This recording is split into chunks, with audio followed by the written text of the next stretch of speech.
In this episode, we take you from soup to nuts through the process of buying a business franchise so you can decide if it might be in your future.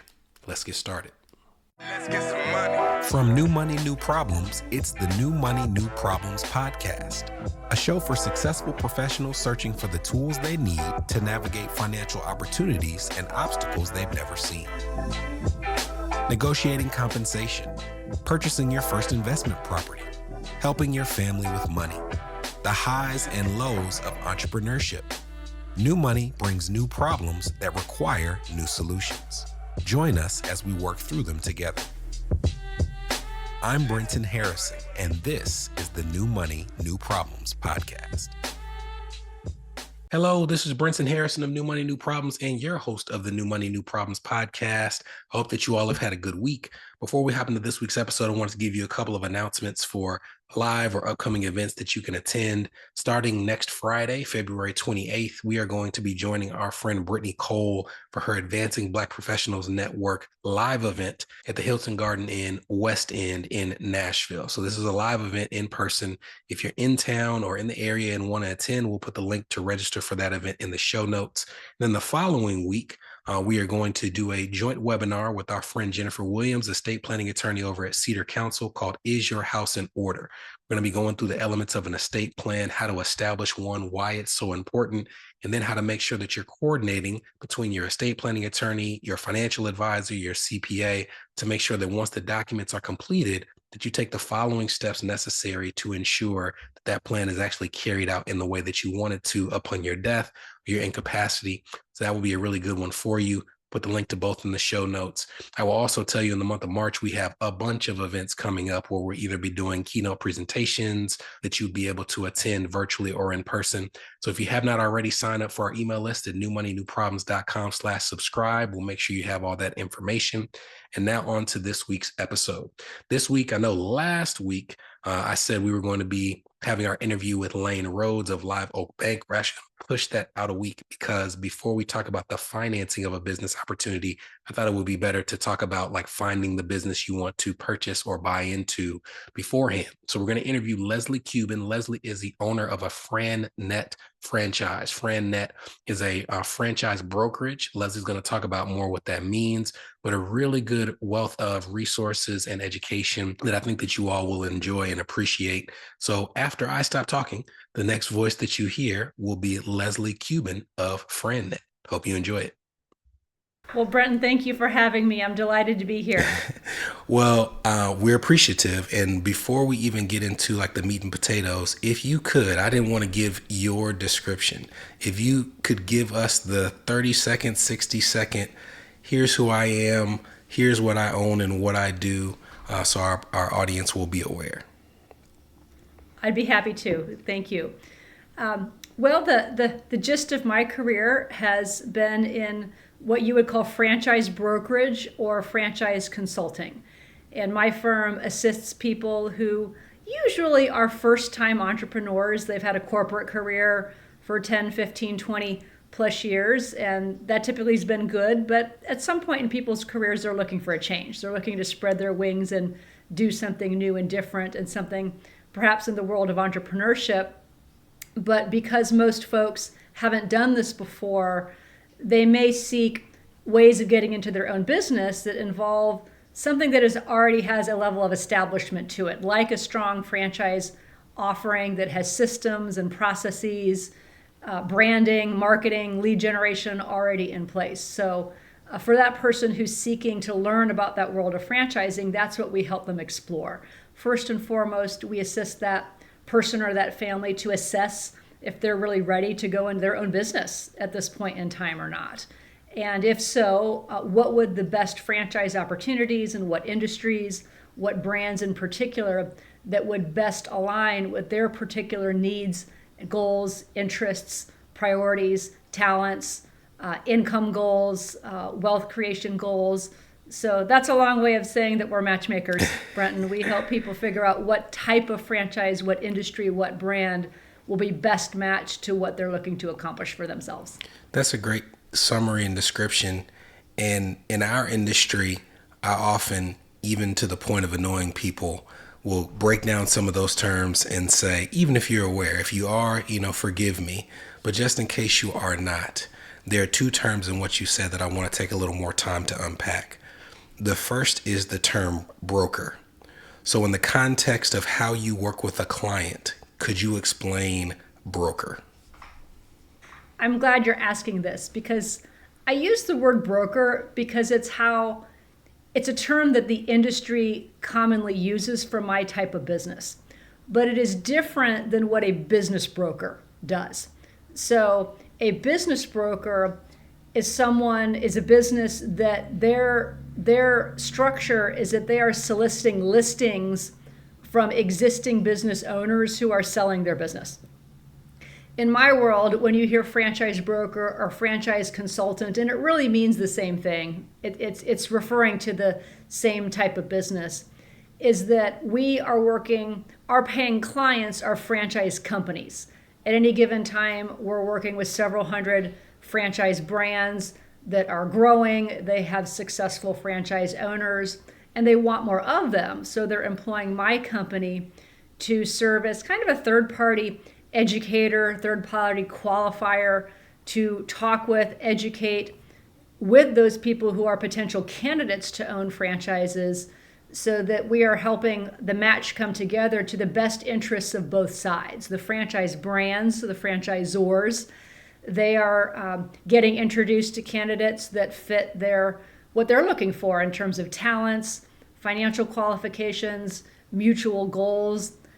And those people may not have ever become aware of those franchise brands if it weren't for us positioning those ideas as possibilities. So, and then on the other side of the equation, we're helping that aspiring entrepreneur to learn about and get exposed to ideas they probably would not have come across on their own. The second term that I'd like you to unpack, for fear that someone listening may not be familiar with the difference between like a standalone business and an actual franchise. So could you explain what a franchise is as compared to somebody just opening up a standalone business? Brenton, to answer that, there's two terms that are important to be aware of if we're talking about franchises. One is franchisor and one is franchisee. So the franchisor is the parent organization. It's McDonald's corporate or Subway corporate or Dunkin' Donuts corporate, where they are the entity that is selling franchise licenses to entrepreneurs, aspiring entrepreneurs like you or me, who are interested in finding a business, and we're purchasing a license from the franchisor to utilize their branding, their systems, their vendors to operate our own business under that umbrella of their brand. So, and that term is a franchisee. So, like I'm a franchisee of my business, FranNet. I was a franchisee of Mailboxes, etc., which is now the UPS store. So that is, what those were. When you hear franchisor, we're referring to the parent organization, and franchisee is the hundreds or thousands of people who have acquired franchise licenses from that parent entity. So there is a parent company. I feel like if you bring this up, people my age, they're going to say Subway, right? So like there's a parent organization, and if I want to open a Subway, I can do so, but I have to, in exchange for that license, adhere to certain standards in terms of branding. I can't just say that like we're a Subway, but we serve pasta now. Correct. Yes, and there's a whole channel of discovery and communication and qualification and approval that a prospective franchisee will go through, administered by the parent brand, in order for the deal to happen, so to speak. So, an independent standalone business is just, that's someone who goes and starts their own gig. It has nothing to do with a franchise. They're taking their idea, they're creating their own brand, they're creating their own systems, they're creating their own processes from the ground up. So I would call that a startup entrepreneur. You could buy someone's existing business that is also a standalone business, that you're buying it from that prior owner who was the startup entrepreneur, starting the brand, building the customer base, creating all the systems from scratch themselves. So it's pretty simple. you've acquired a franchise license and you're operating under brand standards, you have a franchise contract that you abide by, you're paying fees to the franchise, or if you're a franchisee. And in return for that, you're getting benefits on how to learn how to start and run a new business that you probably have no experience in. Well, you've definitely done this before, because you, in your previous answer, led me into my next question. You mentioned that you have been a franchisee, both with FriendNet and then also with mailboxes, etc. And I would love if you could tell me how that even started. Sure. Well, I have my father to thank. Franchising's actually been a part of my existence since I was 8 years old.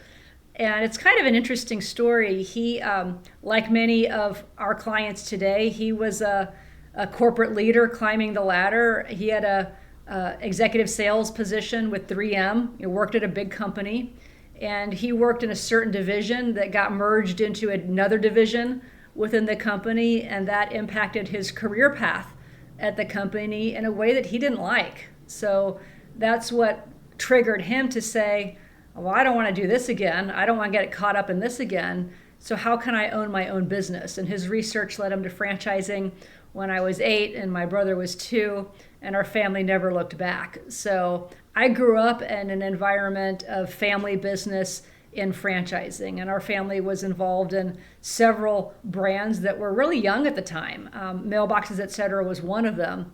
So when I graduated college, I kind of looked around at my friends in classes before me. They all went, and it was at that time, and this is in the mid 90s, Anderson Consulting, which has had many names since, came onto our college campus with an army of recruiters looking to recruit young grads, and several of my friends in classes before me that had gone that route, they didn't like their lives very much. And I looked at that, and of course I had my dad in my ear, do your own thing, Leslie, do your own thing. So it was when I graduated school, I did flounder around for a little bit. I didn't quite know what I wanted to do, but then an opportunity to take over, frankly, a struggling location of mailboxes came about, and I was ready to do something, and that was an opportunity, and so I did it, and I'm glad that I did. So that's how the ball of my franchising career kind of got started. In your matchmaking process with franchisors and franchisees, how does your typical client come to you?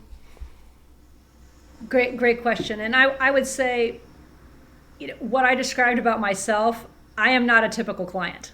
So what I would say a more typical client looks like, it's often someone who's kind of mid-career. They have been in a corporate career for 15, 20 years, something like that. They're starting to think about a change, and they're starting to ask around. Having been in business as long as I've been, most of my business comes to me now through referrals from past clients, and also some select speaking engagements. I am invited by entrepreneurship professors to come into a handful of business school, executive MBA programs to teach a franchising entrepreneurship module to their classes. And students from those classes at some point in the future, they may give me a call saying that they're finished with their schooling, they have more time now, and they're ready to explore putting their freshly minted business degree to work in their own business. So most of my clients come to me through referrals and through a handful of those education opportunities that I'm providing in the business schools. But it really starts when people are starting to think about, I want to do something different. And they start asking colleagues, asking business owners that they know just kind of about their stories, or they may go online and start doing some internet research. So that's typically how people find my company. Well, if you are a person who finds yourself in that situation right now, I know that you'll be tuned in after the break. But because we don't know what the future holds, if that's not where you are now, you should still listen, because you never know what will happen 5 years from now. We'll be back right after this. This is the New Money, New Problems podcast. a show for successful professionals searching for the tools they need to navigate financial opportunities and obstacles they've never seen. We'll be right back. Are you wondering what new money problems you might be overlooking in your financial life? If so, we've got great news. We've crafted the New Money, New Problems Gap Finder to identify potential weaknesses in your finances in areas ranging from budgeting, investments, insurance, and even the threat your extended family's finances could pose to your household. Please head to newmoneynewproblems.com/gapfinder to complete it today. Again, that's newmoneynewproblems.com/gapfinder to take the assessment.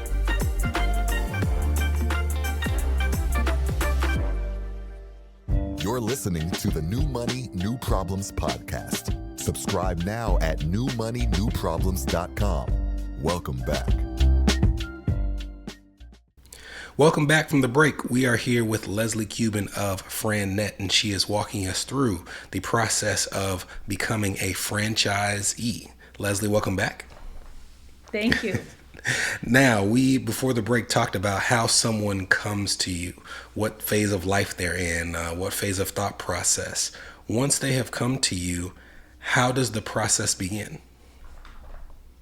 So I would say there's even kind of a pre-process to my process that I'll speak to for a minute. I think when someone is starting to think about, maybe I want to pivot into something new and different, something entrepreneurial, I think some of the first things for that person to start thinking about is to look at your skills through a new lens. Like really think about, what am I good at? What do I enjoy doing? What in my current role or past roles has really energized me? And really kind of try to look at it through the lens of, how might that apply in a small business setting? Something different than what I'm doing now. And one does need to be open to relearning those skills, especially if they've been using them in a really big corporate environment, like let's say Home Depot or Delta Airlines, something like that. Your skills will work differently in a small business environment. But still, I think a good place to start is to think about, what are you good at? And that is going to be a critical factor that comes in later in the search process that will start to define what kind of franchise models will present a better fit or not. One's transferable skills is a big puzzle piece in that. Secondly, I think it's important to start, really assessing, your balance sheet, kind of get refreshed on your personal balance sheet, your assets and your liabilities, and what is your cost of living. Kind of have a check on your credit. All of those things are going to come into play pretty quickly when you start exploring franchise opportunities. And I think entering into the process with a very open mind is a key ingredient of success. Most people, through the process that we take people through, if they find their way into franchise ownership, they're most often pretty surprised at what they choose. They're surprised at what they get excited about. It ends up being a business that was in no way on their radar screen prior to thinking about this and starting to explore it. So I think people, they're cutting themselves off from potential really great opportunities if they come into the process with certain notions about what or would not be a good business, what or would not be a good fit for them. So open-mindedness is a key ingredient to finding something and being happy with that choice. You mentioned transferable skills a couple of times, but you also mentioned a financial snapshot, and franchises can have varying levels of requirements in terms of the assets that you have to have on hand, your net worth. Could you speak to those? Sure. And you're right, it's all over the board. There are franchises for $10,000. There's a small number, but they do exist, well into the millions. We tend to work with high six-figure income earning clients, and they're usually looking to replace that or maybe even exceed that. So not all franchise models are going to do that. There are some in the really low cost side of things, maybe $10,000 total investment, that they do tend to be more kind of on the side pocket money kinds of things. We focus on scalable franchise models, and they're going to have, they're going to have some meat on the bones, which means there is a correlate investment. So this is a hard one to answer because there are really good franchise opportunities in a wide variety of cost ranges, but general guidance I give people is that to be on the playing field, to look at a variety of good options that may lead to income replacement, someone needs to have a minimum of $100,000 that they would be able to put into the business. They may not put all of it into it right away, but I think that's a good starting point. I mean, that's what most of our clients are coming in at as a starting point for their investment, plus perhaps a business loan or a home equity line of credit. A lot of people are packaging together 2 or 3 forms of capital, but of one's own assets, 80 to 100 probably needs to be the starting point for most of our clients. So if you're trying to replace a 6-figure income, let's say $150,000, you're basically saying that you shouldn't come in with the expectation that one of those $10,000 franchises is going to be the replacement, which I think is good, setting up expectations. I'm also happy that you mentioned other forms of financing and made a distinction between the amount of money that the franchisee is bringing to the table as compared to the total cost. So when you talk about a franchise that may cost, $500,000, it's not that the franchisee has to have all of that in cash, correct? Could you talk about some of the options they have for making up the difference? Correct. And at an investment that level, there usually is some debt involved. There are various small business loans.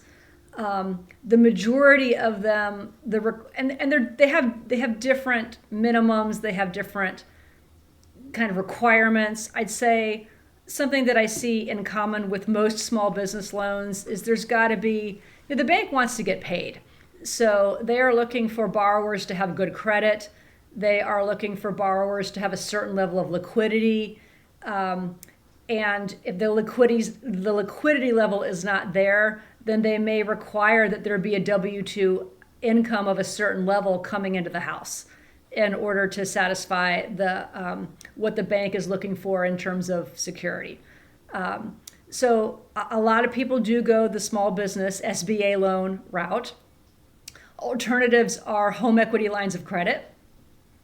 If people have an equities portfolio of a certain size or type, they may be a candidate for a portfolio loan or a securities-backed line of credit, which can actually be quite attractive. The HELOC and the portfolio loan, actually, if someone can do that, in my opinion, that may be preferable to an SBA loan. It's faster, the interest rate is more favorable. It's quicker. There isn't quite as much paperwork. There's always a lot of paperwork, but those are not necessarily options for everybody. So an SBA loan is a very popular form of debt financing that people in franchising are utilizing. Some people may have certain kind of life insurance policies, whole life cash value life insurance policies. If they have that in place, that can be an attractive source of some capital. And then a very popular one, although people don't really know about it until they start looking at this, is there are ways that people can utilize dollars that are in a retirement plan, in a 401k or an IRA.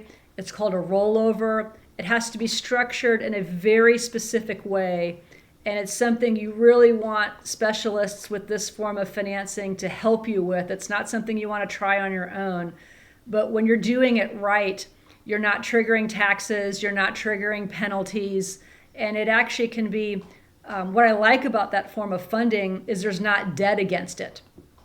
So, and that is actually quite a popular way that people will gain the liquidity to then qualify for the business loan. So most people, that was kind of a handful. I see most people are falling somewhere in those buckets and oftentimes might be combining 2 or 3 of them. I mentioned in the first half of the episode Subway as probably the thing that for anyone over the age of like between 30 and 45, right? When you think of franchise, I think that's what people think of.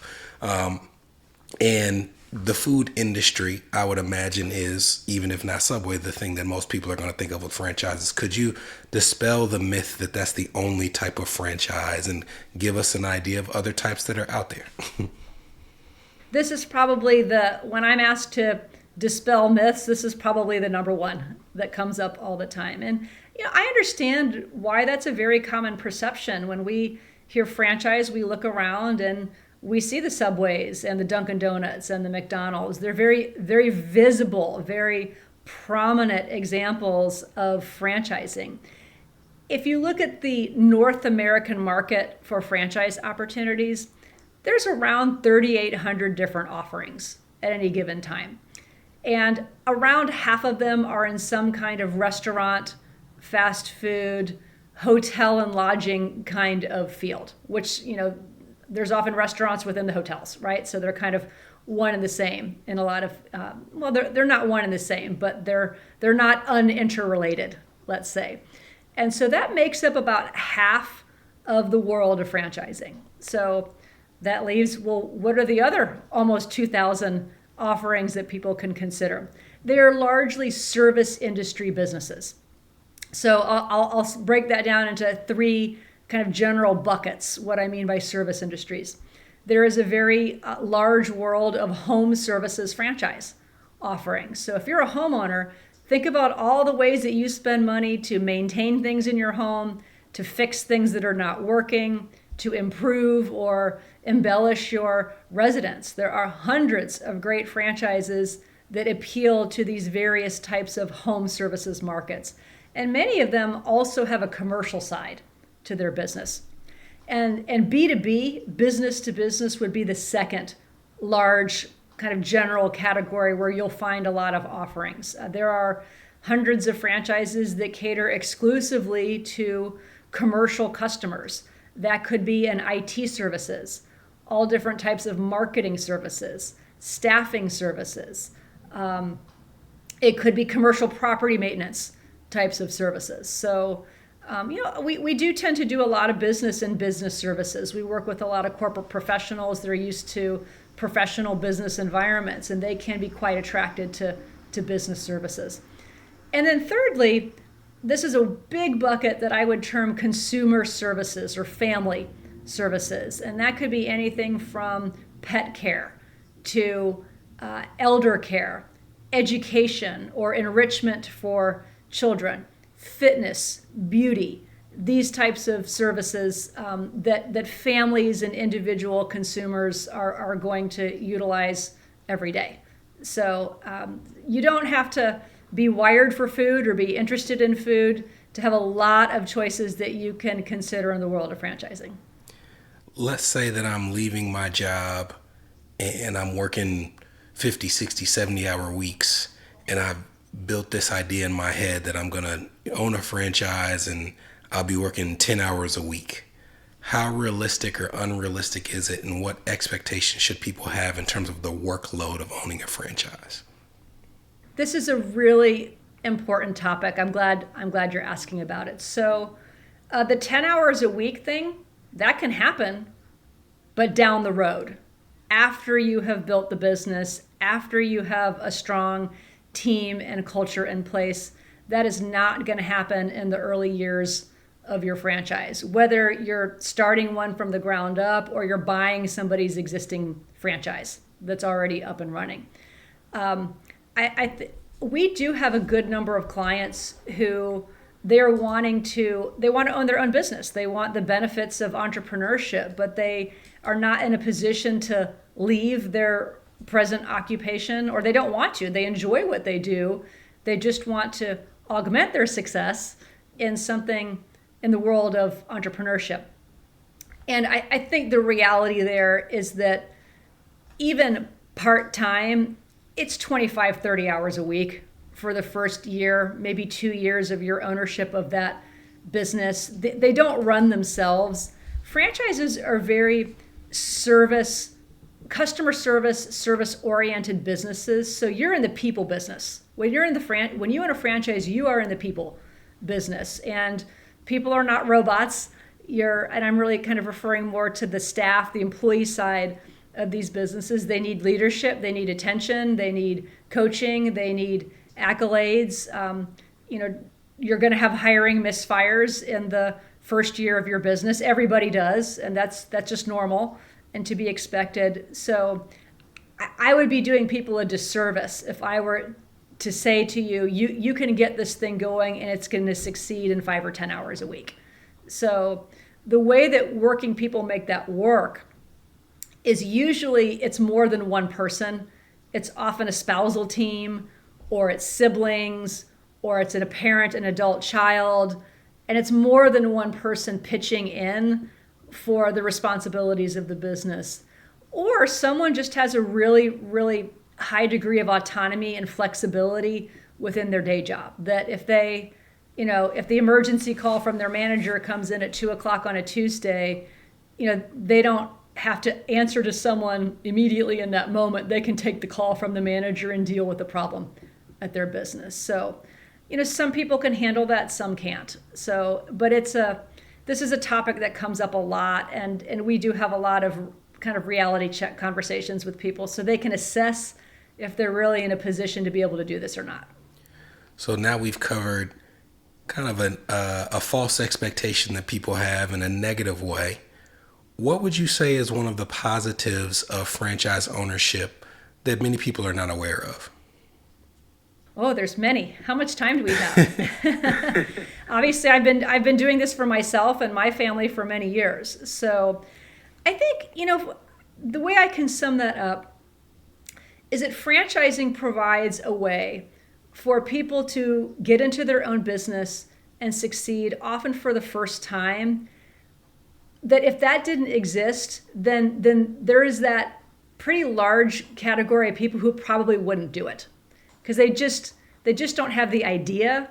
They lack certain experiences that good franchises are bringing to the equation. They're bringing a proven business model. They are bringing systems and branding and marketing that will round out some of the things that new person or that person learning this new business, it's not entirely on their shoulders. You are running your own business. The franchisor is not running the business for you. But still, there's a lot of assistance. There is intense upfront training, ongoing training. There may be national accounts already in place. So there can be business, low-hanging fruit in terms of customers and business with the national accounts that the franchise may already have. I think one of the, I think this is an overlooked benefit, but I think it's a really strong one, is the network of other franchise owners that you collaborate with and learn from. Some of my fellow franchisees are close friends. They are the first ones I call when I have a new idea that I want to vet out, or if there's a problem that I want some other eyes and ears on. We call each other and we help each other, and we're all wearing the same jersey. We all benefit each other and each other's businesses by helping each other out. So there's a lot of benefit that you get and you pay for from the franchisor. But I'm going to put your network of collaborative fellow franchisees equal in that benefit. So we kind of have a phrase, it's a little cliche in franchising, that you're in business for yourself but not by yourself. But it's very true, and it's a significant benefit that can help new business owners be successful and enjoy their experience along the way. Well, Leslie, this has been phenomenal. We're very appreciative of your time. If you could, tell our audience how they can find you. Absolutely. I'm very active on LinkedIn every day.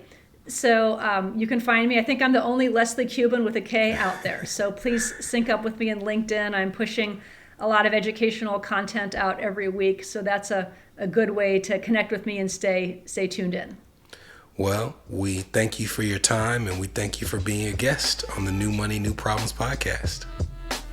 It is my pleasure. Thank you for inviting me. From New Money, New Problems, this was the New Money, New Problems podcast, a show for successful professionals searching for the tools they need to navigate financial opportunities and obstacles they've never seen.